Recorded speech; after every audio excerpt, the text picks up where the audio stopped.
Good evening, visitors, and welcome to the Australian War Memorial's Last Post ceremony. My name is Sharon Bown, and joining us this evening from the Royal Australian Air Force is Corporal Megan Blunt. We are honoured to acknowledge His Excellency Mr. Paolo Crudel, Ambassador of Italy to Australia, and the accompanying delegation who are joining us this evening to mark Italian National Unity and Armed Forces Day. The 4th of November each year commemorates the victory of Italy in the First World War and the completion of national unity.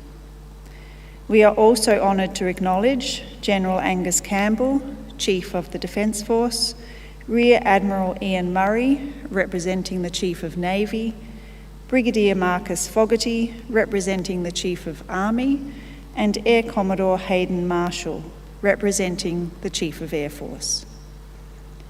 We also warmly welcome the delegation of visiting fellows from the Sea Power Centre and the delegation representing 1 Recruit Training Unit Course 16, RAF Base Wagga.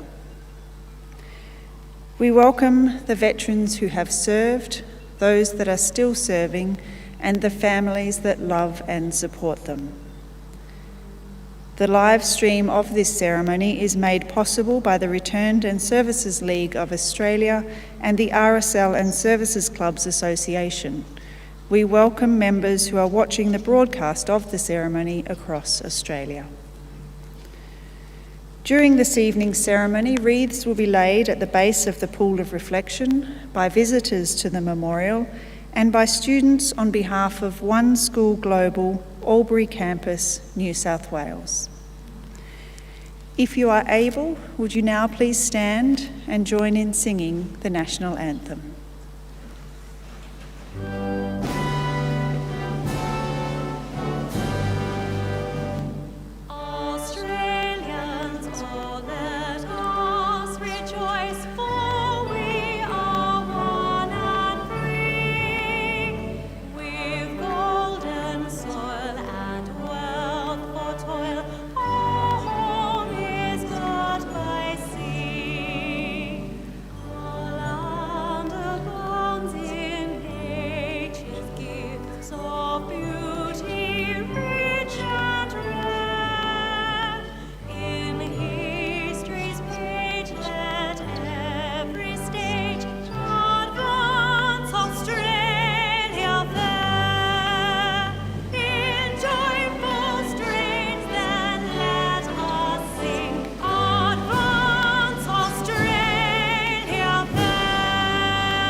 Those requiring a seat, please be seated.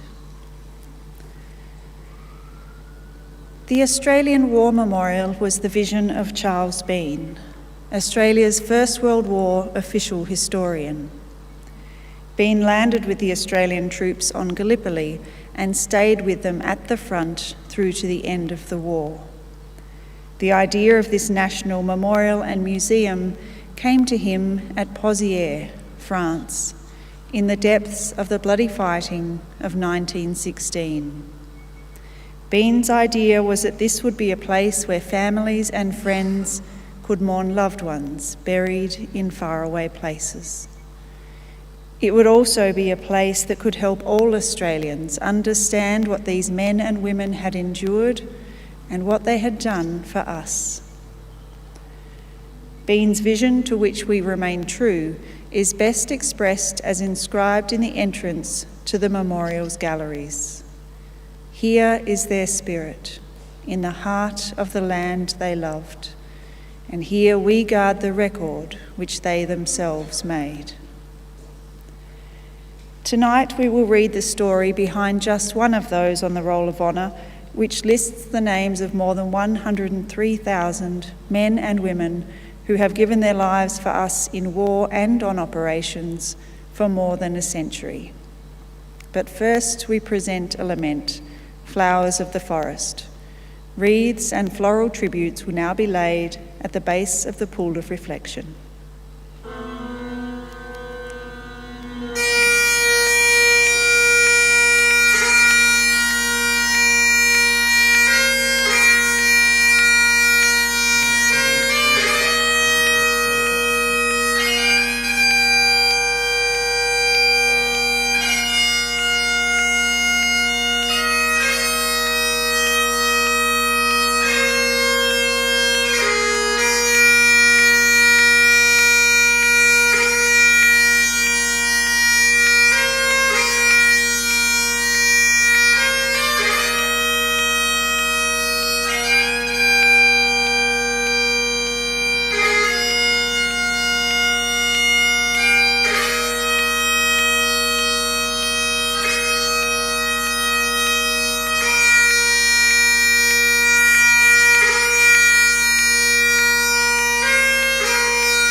Today, we remember and pay tribute to Private John George Garbellini.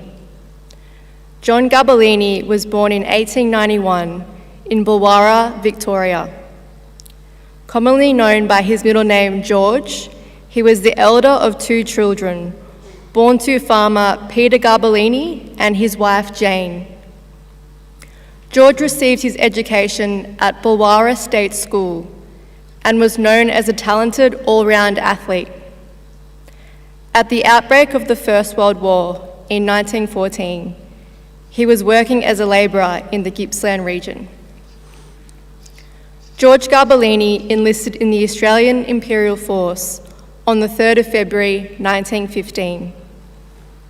He was assigned to the newly raised 22nd Battalion and commenced a short period of training in Australia.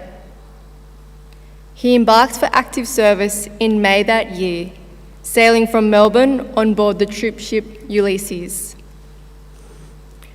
Private Garbellini arrived in Egypt after several weeks at sea. He continued training alongside his new comrades before being transferred to the transport section with the new rank of driver. The majority of the battalion was deployed to the Gallipoli Peninsula in September. Garbellini and the other drivers were instead sent to Salonika to support the Serbians against attack from Germany, Austria-Hungary, and Bulgaria. By the end of 1915, it was clear that the campaign on Gallipoli had not achieved its aims. As a result, Allied troops were evacuated from the peninsula in December, and Garbellini rejoined the rest of his unit in Egypt in early 1916. He remained there until March, when the battalion embarked for France. Garbellini arrived in Marseille after a week-long voyage and was sent north to the Franco-Belgian border, where he reverted to his original rank of private. The 22nd Battalion spent the weeks that followed engaged in routine duty in the lines around Fleury. In July, Garbellini took part in his first major battle of the war, when the 2nd Division was called in to relieve the 1st Division at the ruined village of Pozières.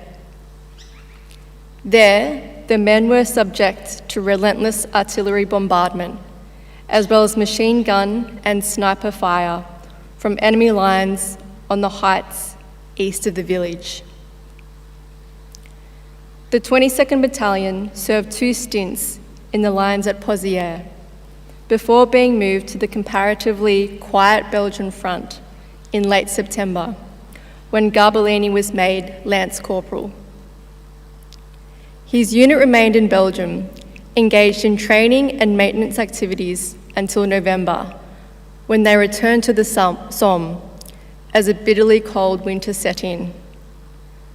Soon after his return to France, Garbellini became ill as a result of the difficult conditions of trench life. He was sent to hospital behind the lines and did not rejoin his unit until January the following year. Garbellini's return to the front coincided with the enemy's strategic withdrawal to the fortified Hindenburg Line. This retreat was eagerly followed by Allied units, which seized their opportunity to push the enemy back. In advancing on the Germans, these units were confronted by well-prepared rear-guarded defences and booby-trapped towns, which resulted in a series of bloody clashes. In April 1917, Garbellini was promoted to corporal and then sergeant, before being drawn into the fighting during the Allies' second attempt to capture the village of Bullecourt in May.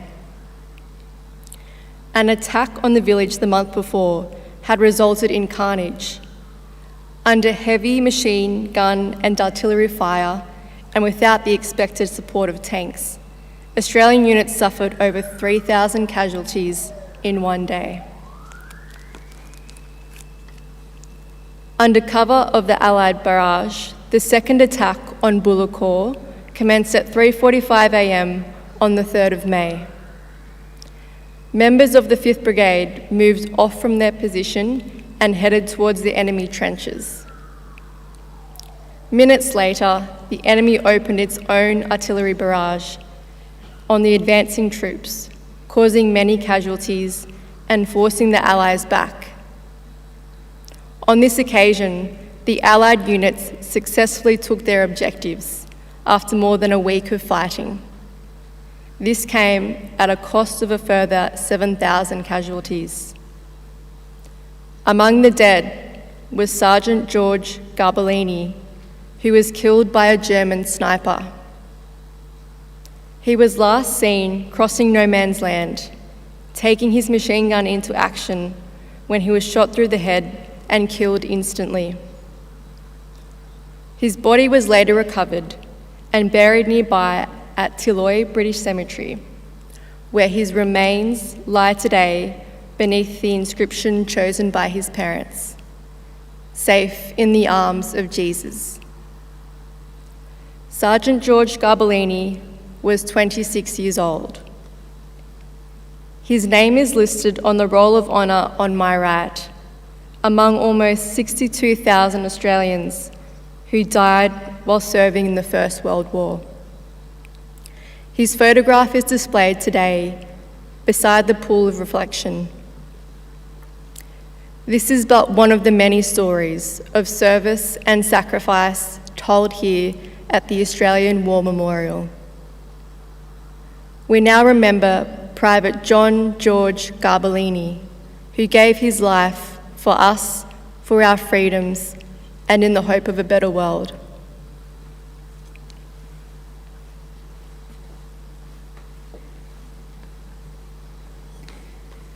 Please stand for the reading of the Ode and the sounding of the last post.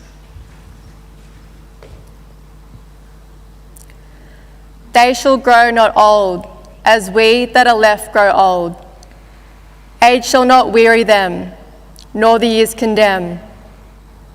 At the going down of the sun, and in the morning, we will remember them.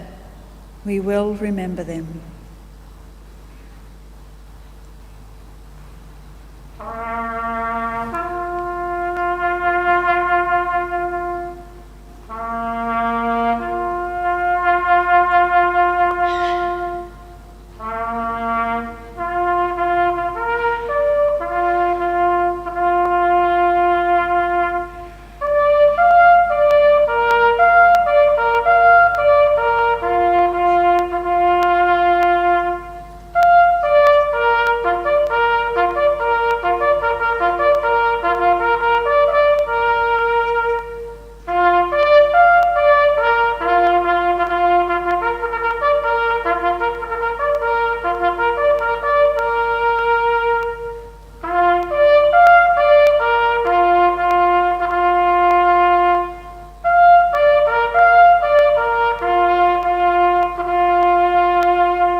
Lest we forget. Lest we forget.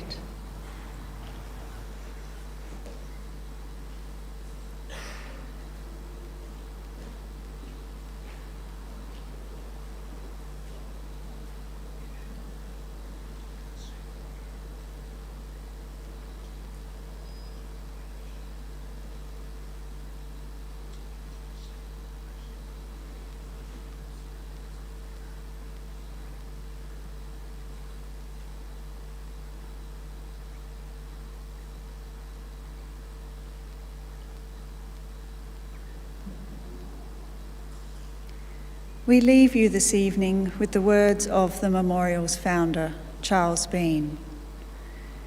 Many a man lying out there at Pozières or in the low scrub at Gallipoli with his poor, tired senses barely working through the fever of his brain, has thought in his last moments, well, it's over. But in Australia, they will be proud of this. Ladies and gentlemen, girls and boys, that concludes the Last Post ceremony. On behalf of the Director and staff, thank you for visiting the Australian War Memorial and for your continued support of the Memorial's development project. We wish you all a very pleasant evening. Thank you.